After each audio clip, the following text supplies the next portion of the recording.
ADNKronos Group, we are very proud to be media partner for this event. And today I am personally very liked in order to have a special guest in order to discuss with. Even the team for the roundtable is not so easy to approach, but let's start. Hello, everyone. I'm sure all of you are enjoying the Rethink Circular Economy Forum. But now my duty is connect the dots for a not so easy, but also interesting roundtable. Let me introduce myself briefly. My name is Federico Luperi, Innovation and New Media Director at ADNKronos Group, a journalist lent to technology and sustainability. Today, I will try to be the common thread between the various moments of the panel. Circular economy supporting ecosystem. That's the title of this roundtable. Today, we will address the issue of the circular economy and its impact on society and on the economy. And we will try to understand the opportunities that can be seized in a moment of great transformation, such as the current one. In this moment, all of us, we confront digital transformation and pandemic era. Our lives are no more as they used to be, but this is a moment of great opportunities to make changes, to learn how to behave in a new world. On this topic, circular economy supporting ecosystem, we will discuss with our guest that now I introduce to you. I'm very proud to have here in this event Stefano Martini, Head of Circular Economy Lab from Intesa Sanpaolo Innovation Center. Luca Dal Fabbro, Vice President, Circular Value Fund. Elena Jachia, Environmental Sector Director in Fondazione Cariplo. Paolo Naldini, Director Cittadellarte, Fondazione Pistoletto. Stefano Peroncini, CEO, EUREKA Venture SGR. Last but not least, Katiuscia Terrazzani, Managing Director, Ayming, Italy. Now, before we start the discussion, I will have 15 seconds each for your presentation. Who are you? Why are you here? Which problem each of you daily address in order to be qualified today as speaker in this roundtable? Who wants to start? Maybe a lady. We have lucky to have two ladies between us today. Perhaps Katiuscia or Elena can start. I recommend 10-15 seconds in order to present yourself. May I start? Do you hear me? Yeah. Perfectly. Okay. First of all, thank you so much for being here and joining this event, Francesco. I am Katiuscia Terrazzani. I'm the Managing Director of Ayming in Italy. Ayming is an international group which is moving from the North America to Europe in the major European capitals, 16 countries, more than 1,000 consultants all over the world. What we do, we provide consultancy in innovation, mainly what we call finanza agevolata in Italian, so I call it in English as creative financing. And yeah. And, interesting. Yeah, interesting, right? We support companies in their innovation plan and investment in R&D activities, supporting with the right creative financing tool like R&D tax credit or European grants, national or regional. The second expert area is the fiscal, international VAT, advisory and compliance, and one last focus on property tax, IMU optimization and the super bonus, like the current topic. I think this is yes? enough for this moment. Just a brief presentation. I will hear Elena Jachia. I hope I pronounce the surname in the right way. It's perfect. Thank you very much for inviting me. I'm the Environmental Sector Director of Fondazione Cariplo. Fondazione Cariplo is a bank origin foundation, mainly mainly working in Lombardy and Piedmont regions.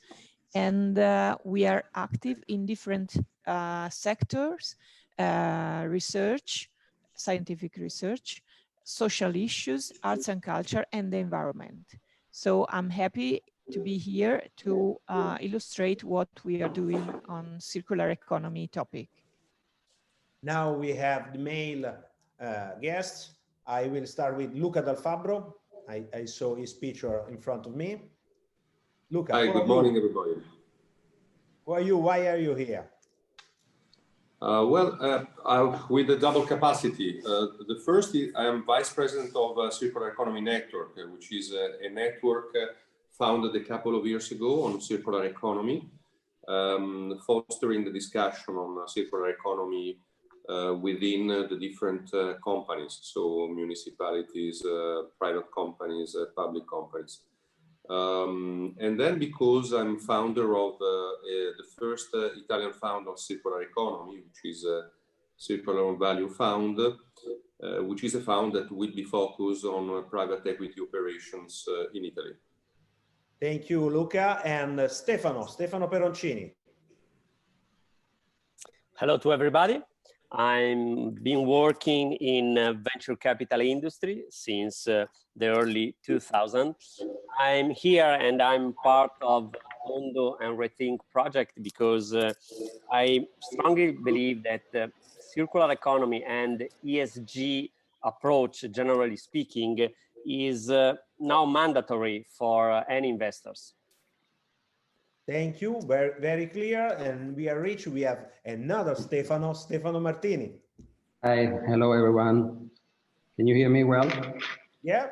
Perfect. So, first of all, I would like to thank Tondo for inviting me today. I work in Intesa Sanpaolo Innovation Center. That is the company of the Intesa Sanpaolo group that deals with the innovation for the bank, of course, but also for the clients. And one of the main stream we are working on is circular economy. So today I'm here to share our experience on that. Thank you, Stefano. And last but not least in this round, Paolo Naldini. Thank you very much, and hello to everybody. It's a pleasure being here with you, such a distinguished set of panelists.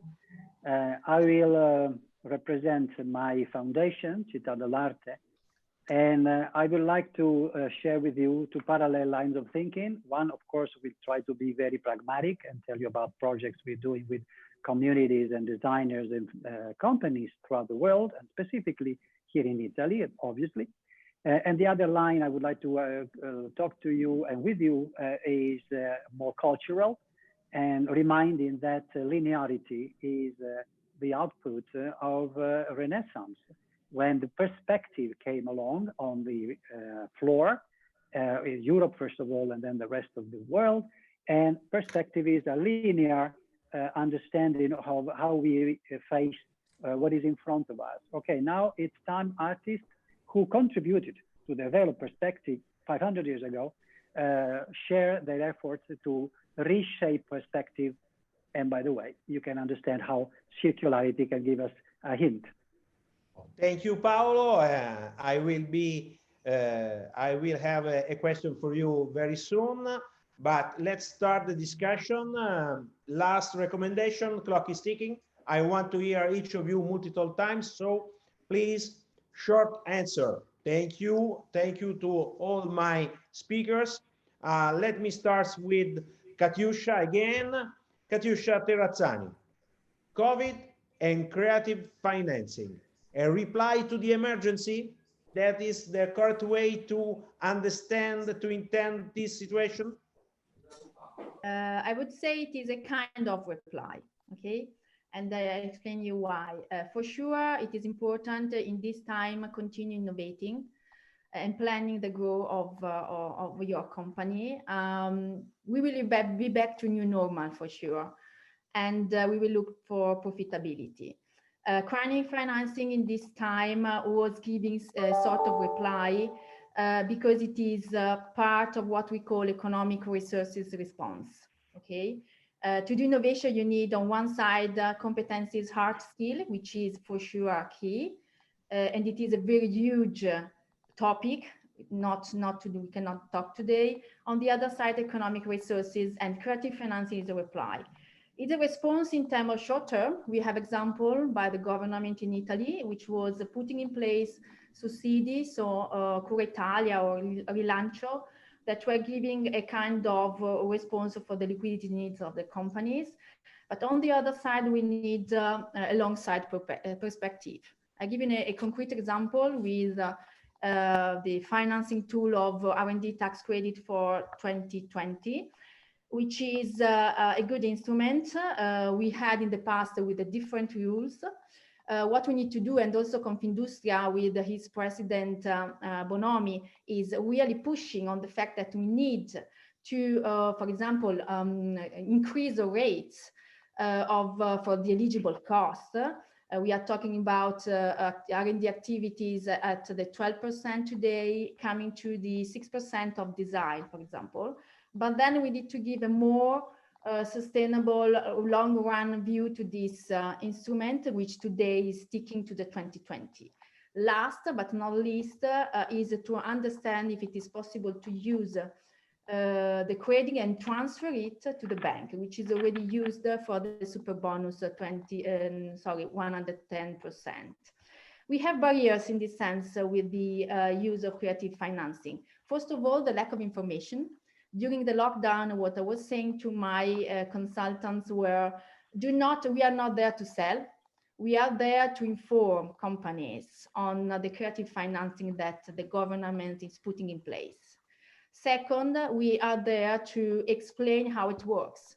So these creative financing instruments are complex in terms of beneficiaries, type of financing, which if it is a fund or if it is a credit, which are the eligible costs you can put in, which are the rates, if it is cumulative, that's a lot of things.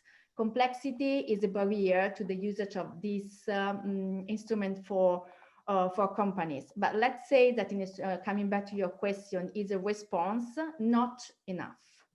And a company like Ayming is there to help companies to use them and to leverage it to make innovation. Thank you, Katiuscia. You're very clear, but I think you can explain us another aspect on creative finances. Yeah. There are green aspects, if the green word is a word can we use in this intent. Yes, let's start from the fact, and I come back to the presentation I was hearing yesterday evening. We said it's urgent. So business sustainability is no more a choice, is an obligation, okay?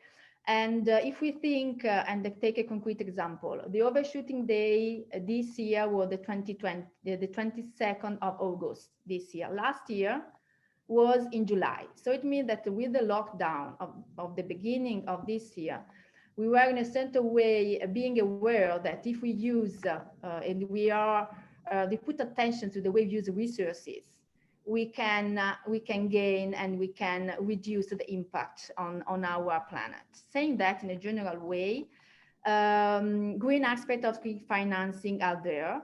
I can start from the big part of the mountain, which is the Green New Deal.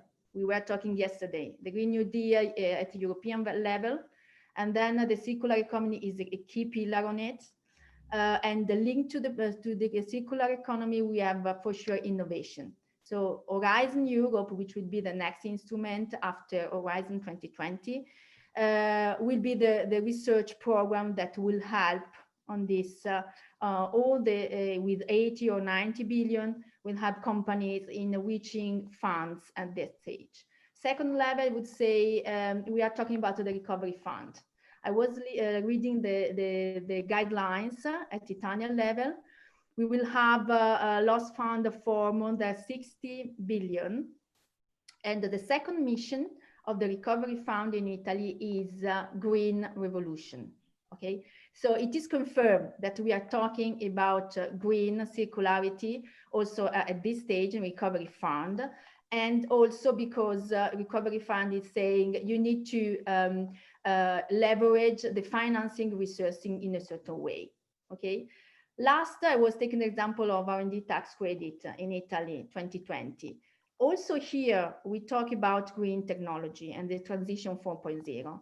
So also in this more concrete creative financing instrument, we have the possibility to leverage tax credit in a way that you are producing or making products or changing your process in a green way. So yes, it is. So we have a concrete general coherence. What we need to do in Italy especially is to make it more and more concrete with the ecosystem of governments, with firms, representative institutions. So we have really to work in a more concrete way on that, but we have all the ingredients, let's say. Thank you. Thank you. I think having the focus to be more concrete is the first keyword of this roundtable. And I think also that the possibility to earn money with circular economy can be the leverage in order to have on board people and companies as well. So earning money with the circular economy, let's bring me to Luca del Fabbro. How do you think circular economy will evolve in the future? Well, in terms of, let's say, business, I would say that it will evolve in three different directions. The first is that COVID has demonstrated the necessity to shorten the supply chain. You would remember the fact that we had a shortage of supplies in Europe because of China COVID supply. Exactly. Masks were an example. Breathing devices were another example.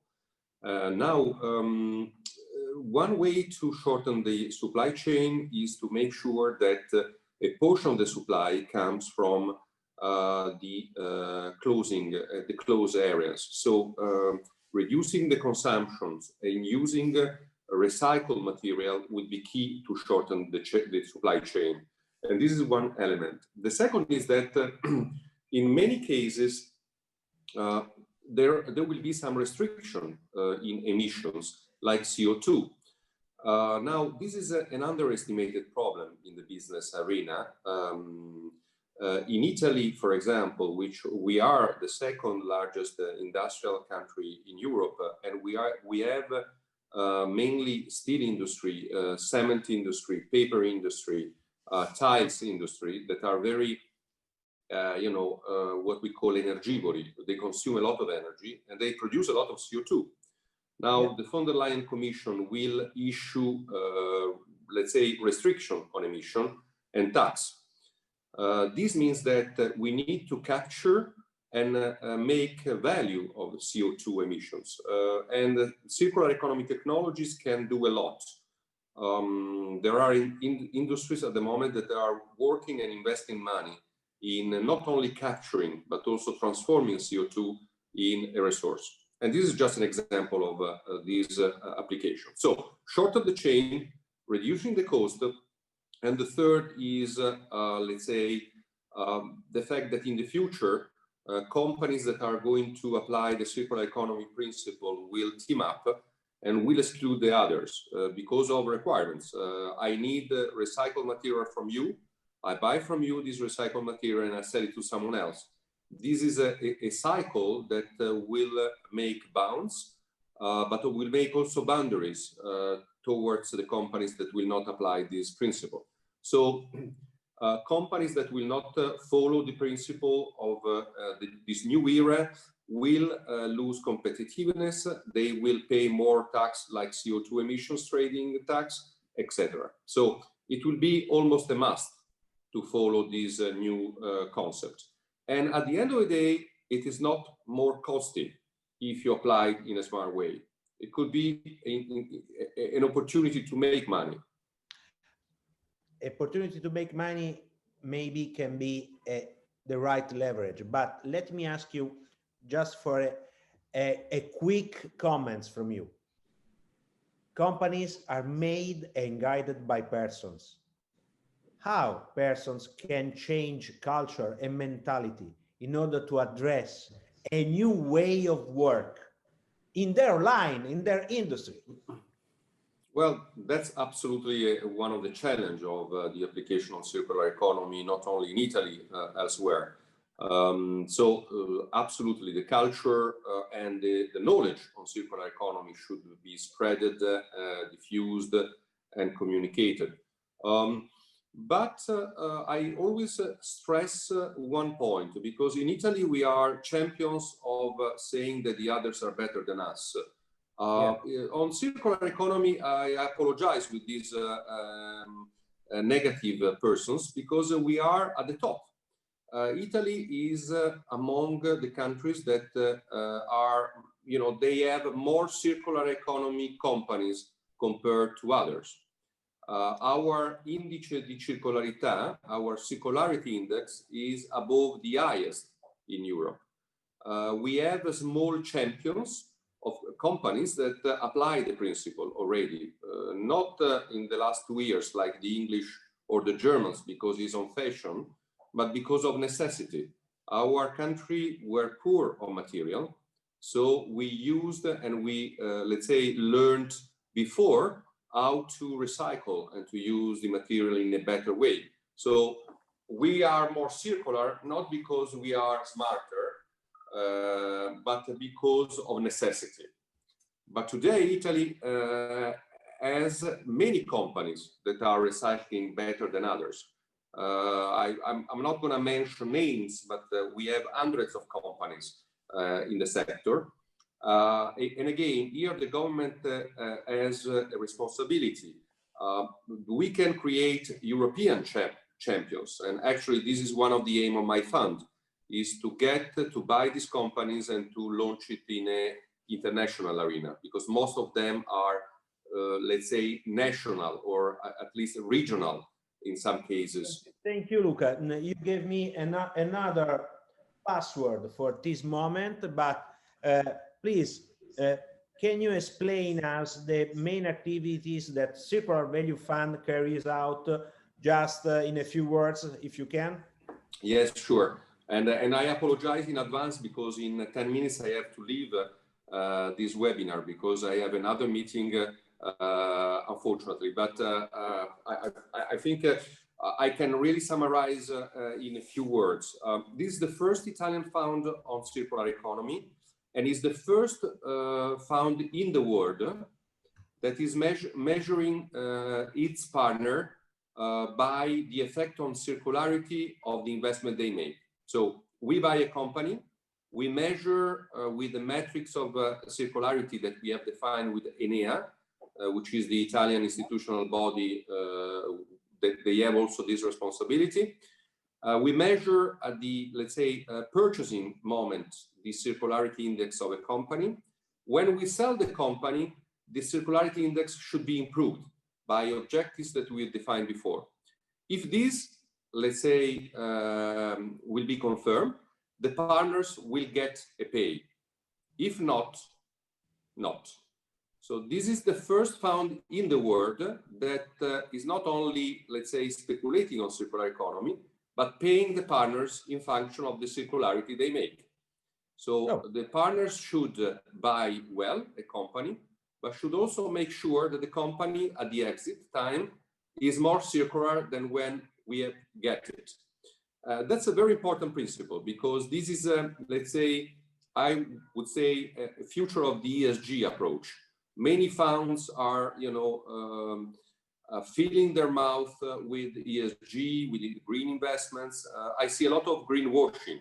And I'm saying that because, I saw in the companies I managed in the past, and I managed few companies like Enel Energia, Snam, E.ON, and so on, some attitude of considering the investment more for marketing reasons than for, let's say, substantial reasons. I think that big companies and funds will change this approach and will move towards a more realistic and down-to-earth approach, but also more meritocratic approach on environment. Not because it's good and is on fashion, but it's just because it's necessary. And also the tax that we are going to see in Europe on waste, on CO2, will shape up the industry like we haven't experienced before. You know, I am trying to say to people, to investors, that COVID was a really big black swan, but the climate change and the ecosystem crisis that we are going to experience, hopefully not, but that we might experience, is 3 or 4 times the black swan of COVID. So we need to react now, and I think business is absolutely in line with that. But you are right, you pinpoint a very important aspect. Culture should change, and I think you know, everybody, us, we should work on in this direction. So absolutely, culture is going to be key. You gave us a little hope, a hope about the companies that leave the marketing approach in order to be systemic on this front, and I hope it will be very fast. It will happen very fast. Now I thanks Luca, and I will have Stefano Martini from Intesa Sanpaolo. And what is the action of a bank like Intesa Sanpaolo in supporting the circular economy? Stefano, can you tell us? Yes. So Intesa Sanpaolo started working on circular economy some years ago, and since 2015 entered in the EUREKA Foundation. You know, is the leading international player for disseminating and promoting the circular economy, and we are the first financial strategic partner of the EUREKA Foundation, so we have the same commitment of them. The opportunity to work on the circular economy, you know, is strategic for the bank. In fact, in 2018, the bank allocated a credit facility up to 5 billion euro to support, with the best financial condition possible, clients of the bank that want to perform a project in the circular economy field to adopt a circular economy model. The fund is aimed at supporting all kinds of companies, startups, SMEs, large corporate, and the granting of the credit is just subject to the adherence to 5 simple criteria we define with the EUREKA Foundation. So why we do that? Because companies have already started rethinking their business model in a circular way. So it's important to give them the right recognition of this action, even because performing this kind of project for the bank is an opportunity to have clients less risky, because being more circular means for us being less risky on the market. And you develop at Intesa, you developed the circular lab in order to readdress the way to work of your clients? Yes, exactly. We set up the circular economy lab with our partner, that is Cariplo Factory. This is a company of Cariplo Foundation, because we think that to accelerate the adoption of the circular economy on the market, we have to help company in a project way. So the aim of the lab, what is the aim? To spread the culture of circular economy, of course, and facilitate the dialogue between different subjects, different stakeholders around the circular economy. That means companies, startup, research center, academic spin-off, and so on, because the connection between this kind of subject can create a new opportunity, a new relationship for, you know, a systemic approach to the circular economy. So in the lab, we have developed 3 lines of action to support the transition of the company in the circular economy, designed in consideration of the step of the process of every company is. So the first line is related to the knowledge, of course. We must update the company culture for what is the circular economy, what are the opportunity that this paradigm gave to them. The second one is related to the connection between stakeholders. You know, listening a successful story from other companies as other stakeholders has a strong effect on entrepreneurs and managers. And the third one is related really to advisory on innovation circular, of course, to respond to specific needs of the company for the transformation of their business model. I would like just to give you a short example. We just closed an open innovation call with for a client. So the need here of the client was to grow up some innovative project in the circular economy field along his value chain. So we scouted a number of startups and technologies coming from the market. We evaluate them in order to be sure that the matching between the needs and the offering of the innovation could be real. And then we proposed to the client 10 startups to select for a further step and working with them.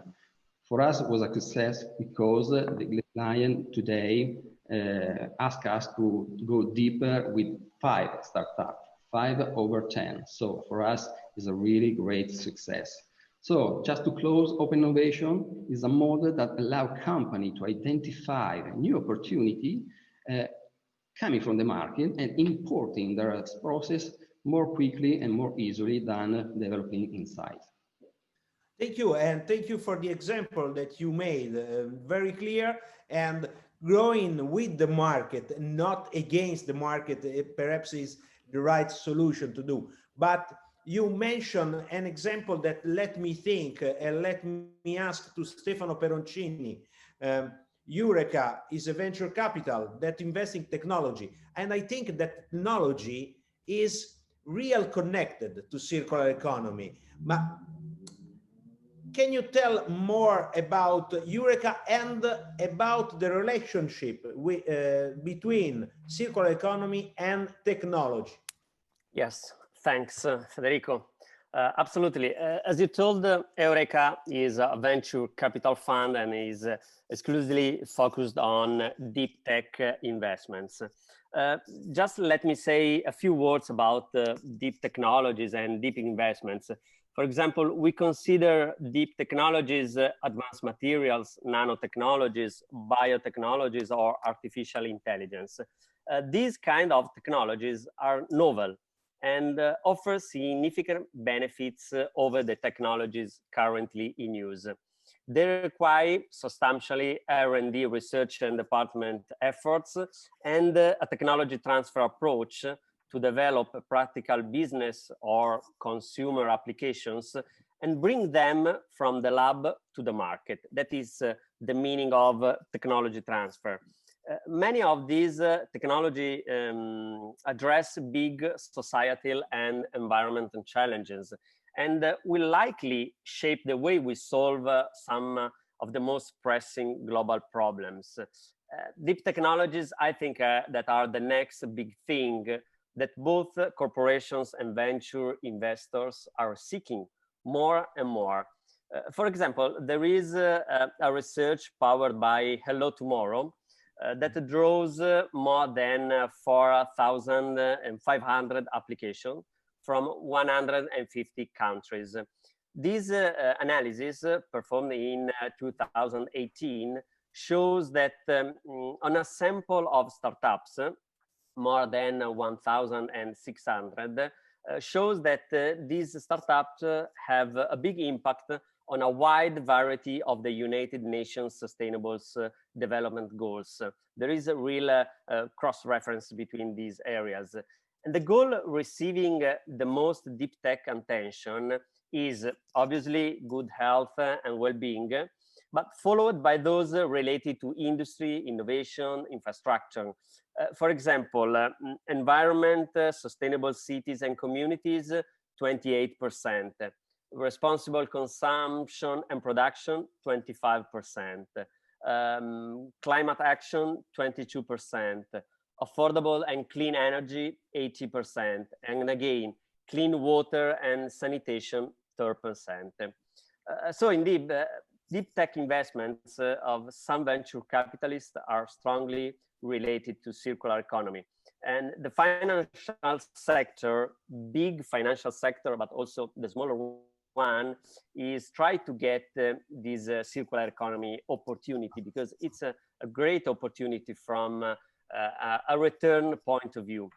For example, according to the last report of Ellen MacArthur Foundation, the last 18 months have seen a steep increase in the creation of debt and equity tools or instruments related to the circular economy. And some years ago, there were no funds operating in this area. But now in 2020, for example, 10 public equity funds focusing partially or totally on circular economy approach have been launched by leading asset managers, for example, BlackRock, Credit Suisse, Goldman Sachs, and also smaller asset managers like, for example, EUREKA Fund. And this is good for return for investors because, for example, there are some statistics about the first half of 2020 where on average public equity funds with circular economy as approach or investment focus performed 5% points better than their benchmark. So again, there is a good moment to invest in this area. And then there are also corporates that try to invest in circular economy deals. As you know, there is large corporations like Coca-Cola, Nestlé, Danone, Procter & Gamble, and many others, and other large brands that have faced pressure to reduce their dependence on single-use plastic packaging. And so they are working on open innovation scheme, investing indirectly in startups, or also investing in as limited partners in other funds. We have, for example, Nestlé in the early 2020, in January, announced that the company will invest at least 2 billion in Swiss francs to lead the shift from virgin plastic to food-grade recycled plastics. And how it works? It works with their innovation R&D department, internal in the corporate, outside the corporate, so investing directly in startups, and also acting as limited partners, so as investors in direct funds. So Stefano, Yep. On a side we have solid business, on the other side we have a new horizon for our lives, our world, and we can have a marriage between business and a sustainable future. This is Absolutely. The secret, the basic of circular economy. Thank you, Stefano. But we have a new way to look at circular economy. And I want to ask to Elena Jachia, which are the main activities implemented by Fondazione Cariplo in supporting circular economy? Why a foundation as Fondazione Cariplo is thinking about circular economy? Yeah, thank you for asking this. I think this is a very, very important issue to work on. And since several years, we decided to use different approaches. One is from, for example, the environmental department, whom I represent, which is focusing on plastic challenge and the issue of reducing the amount of plastics, and in particular single-use plastics that is scattered in our environment. Another tool is from the scientific research department, and this department launched a call for proposals related to research activities on transition models from linear to circular economy, and focusing in particular on sustainable materials and modification of reusing different kind of waste. And the third one, the third tool has been already mentioned by Stefano Martini, is Circular Economy Lab, which is supported from a Cariplo factory. So I would like to concentrate on the activity that we are delivering with the Plastic Challenge call for projects, which of course adopts waste directive framework principles, and I want to declare it prefers preventing and reducing to recycling, because we think that through recycling only we will not win the battle against the fact that we are scattering plastics all over the environment. And we think that we have to... Can you repeat this concept? Yeah, sure. Recycling is not enough. Recycling is not enough. To move to preventing. Yeah, it's not enough because plastic production is going to double by 2025. And although we have incredible effective technologies for recycling, and we are enhancing and have enhanced in all these years, it's not enough. We will not have the possibility to recycle everything. And you know, China closed their borders to the import of plastic recycled from Europe, for example. Yeah. Let me ask you a simple question.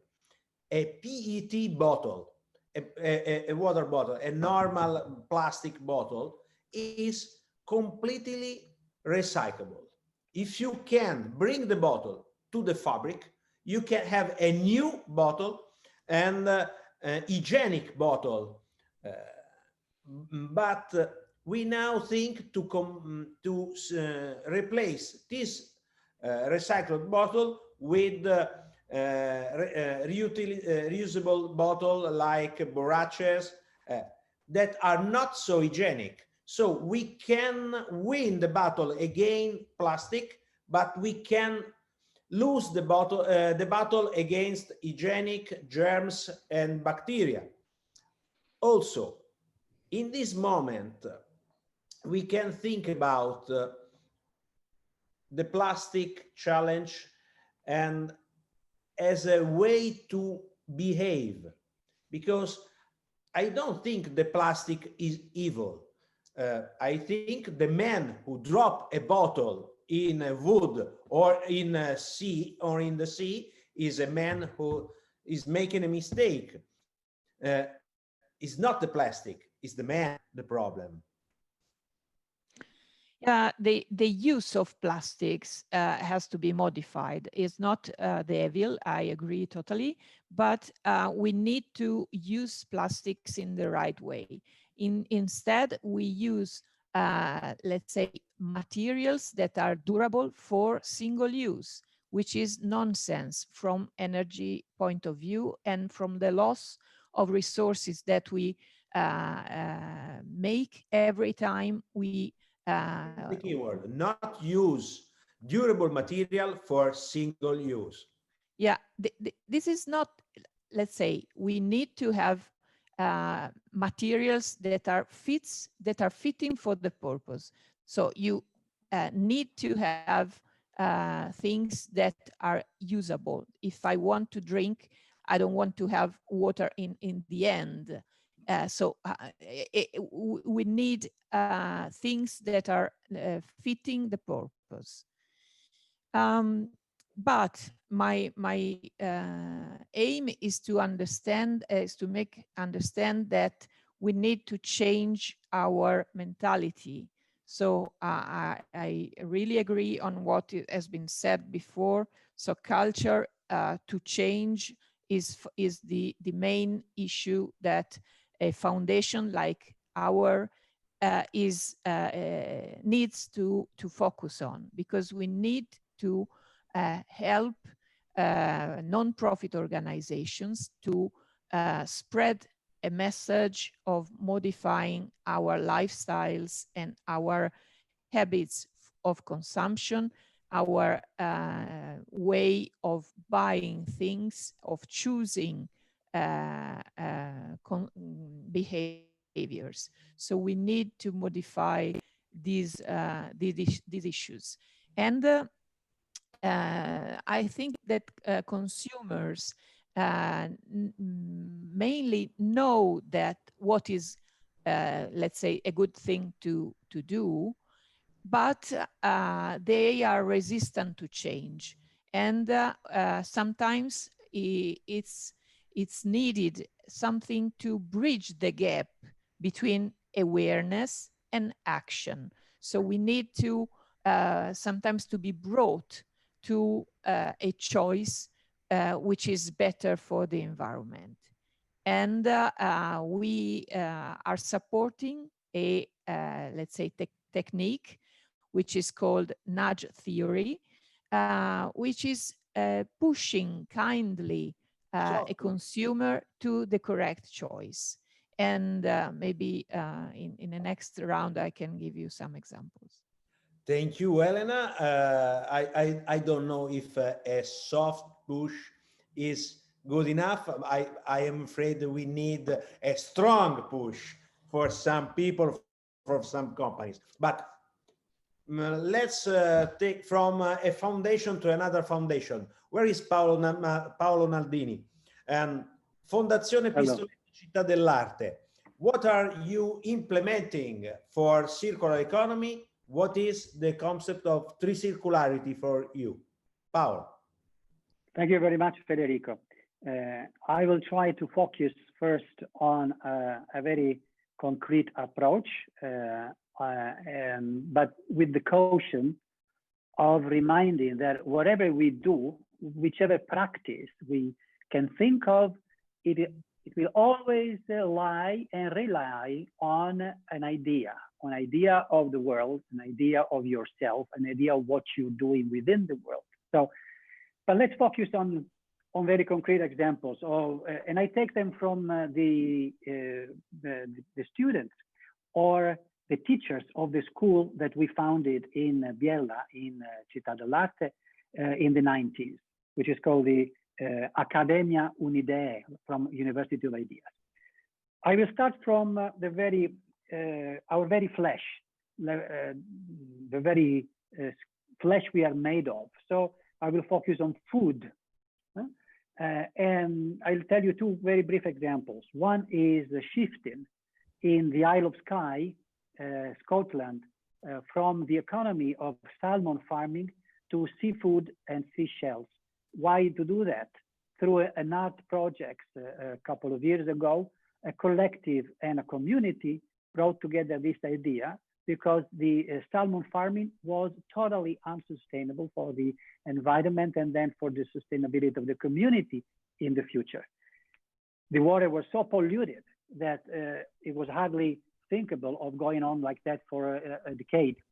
Therefore, through this project, they moved to farm seashells, clean water as you farm them.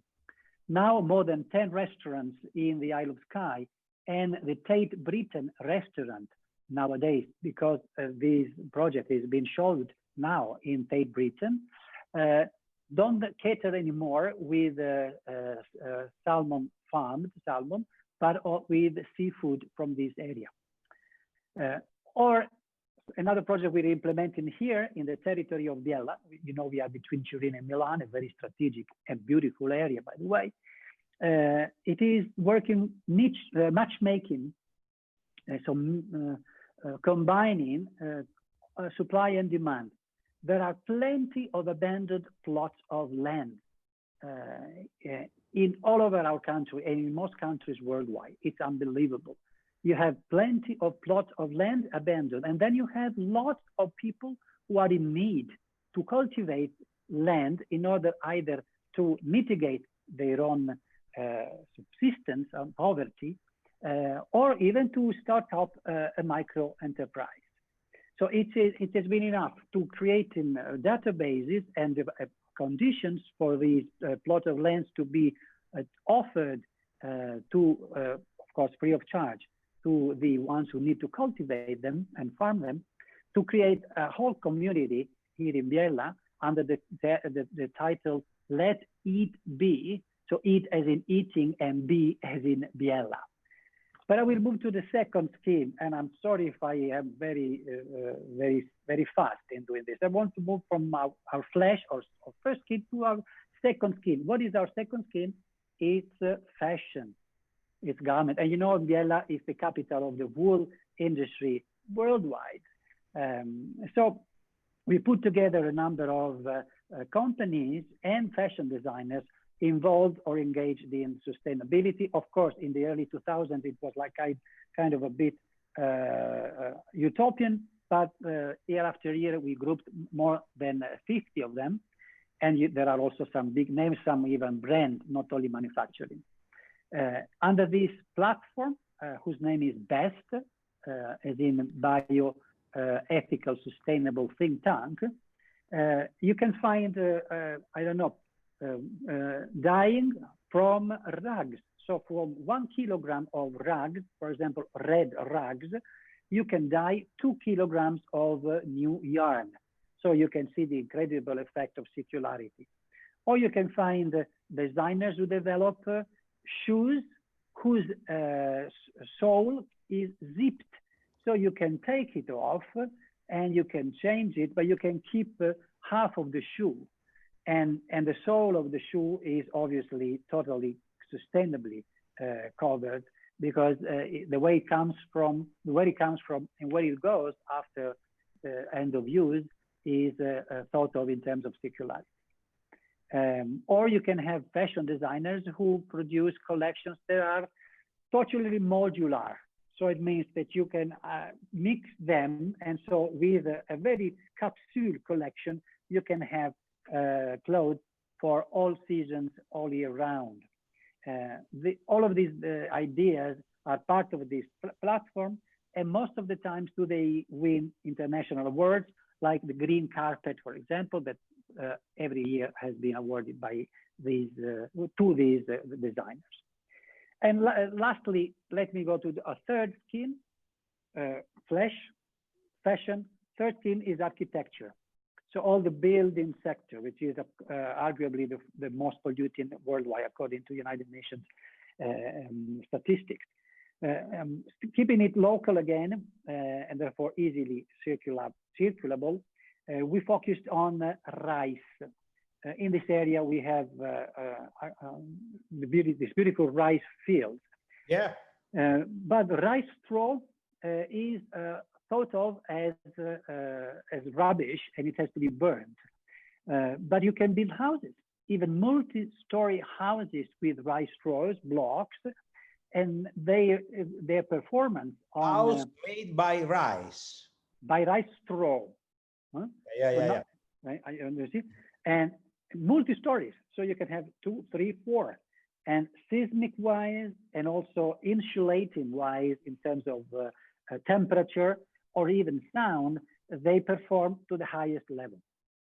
So these are just a few examples of what we teach and learn here at in Fondazione Pistoletto. You are very ambitious, because of course, artists always have to be. We just said that many aspects for circular economy are made by a mentality, a new mentality that we need in order to transform ideas from tradition to a new way of life, in order to transform architecture towards house made of rice straw. It's a very ambitious program, don't you think? It is indeed, but artists have always been pretty ambitious, sometimes even utopistic. But as you introduced before, we need to shift from linearity to circularity. In order to do that, we need also to cultivate our imagination. And cultivating imagination is exactly what culture is concerned about. And what are the tools to do that? We need symbols, we need narratives, we need new words, even a new language. And we have been working on this. I am sharing screen in an analogic way. In a very analogic way, but you are able to make us dream with this picture.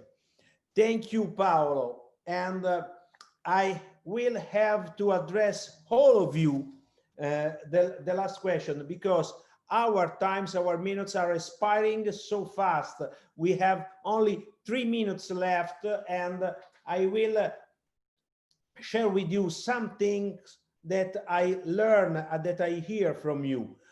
Today I learned that we need to be more concrete, that circular economy can make you earn money, and this is a good news, that Italy can be leader in circular economy, but we need to still crossing fingers, because future is not so easy to achieve. Okay, we need to change the culture. We need the new mentality, and that art can guide the transformation.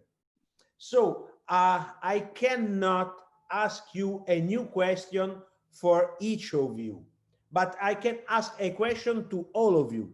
Can you say me what is the real keywords for you in circular economy? Just a word, just a little phrase, like crossing fingers, so brief, in your ideas for circular economy. Paolo Naldini, let's start with you. Connection between circles. Connection between circles. Università estere. O università estere, l'agenda potrebbe essere... Perdonatemi, sento una persona del prossimo evento. Solo green. Scusate. Katiuscia Terrazzani, what is your keywords? I'm here. I would like to say two, but I would say only one. Yeah. Innovation as a bridge between profit and planet. Also a mission. Stefano Martini. For me, is a systemic thinking. So you have to think about the full system, not just a slice of the system to reach the right target. Stefano Peroncini. I would say circular team. I mean, when we select our investments, we look so many things, business model, market, technology, but first of all, also the impact in terms of ESG and circular economy. And you can find an impact just if the founder teams believe in these aspects. We cannot live by ourselves anymore. We have to cooperate every time in every front. Elena, Jachia, your password, your keyword. Yeah, I push on consumers' habits, and my word is desirability of sustainable options. Yeah, that's also fascinating. And I have to thank to Luca de Fabbro that is not with us, but I will thank you all for your being here today and with the right mentality to share experience and hope. Experience and hope are perhaps the basic of a new way of thinking. I leave you with my personal thanks. I'm sure that all the person who listen to us and listen to you can be more rich in this moment. I thank Stefano Martini from Intesa Sanpaolo, Luca da Fabbro from Circular Value Fund, Elena Jachia from Fondazione Cariplo, Paolo Naldini from Fondazione Pistoletto, Stefano Peroncini, EUREKA Ventures SGR, and Katiuscia Terrazzani from Ayming, Italy. I think I have a last keyword. Join the good ones. And you all are the good ones. Thank you so much for your being here.